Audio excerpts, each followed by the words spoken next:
Assalamualaikum semua sahabat-sahabat surga. Ustaz, saya mula-mula jumpa hari ni pukul 12 malam Ustaz. Saya nak tidur, saya nak baca ilmu, tak pandai.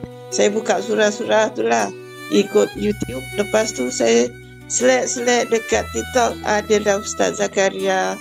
Jadi pukul 12 malam hari yang pertama saya tak pandai nak daftar.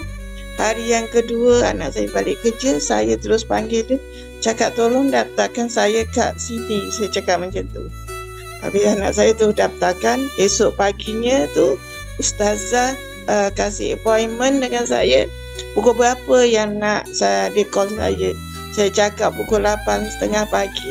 Tak lama Ustazah pun telefon pukul 8.30 pagi. Sejak itulah saya terus mula dengan hierarki. Saya pagi saya tengok ada Ustaz Zakaria, tengah hari saya tengok ada Ustazah. Saya ikut daripada situlah mula-mula saya kenal hierarki. Alhamdulillah, mungkin dengan doa kita yang tak pandai, dengan keinginan kita nak mengaji. Masa saya pergi haji saya tak pandai ngaji, tapi alhamdulillah saya cuba juga sampai sekarang.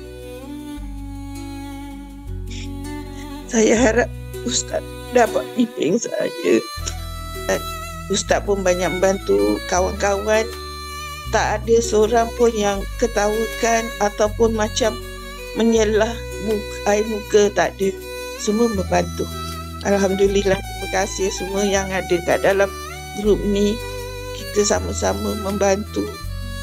Kadang bila saya baca ada juga yang sebut huruf. Jadi saya faham sebutan saya tu ada yang salah. Terima kasih.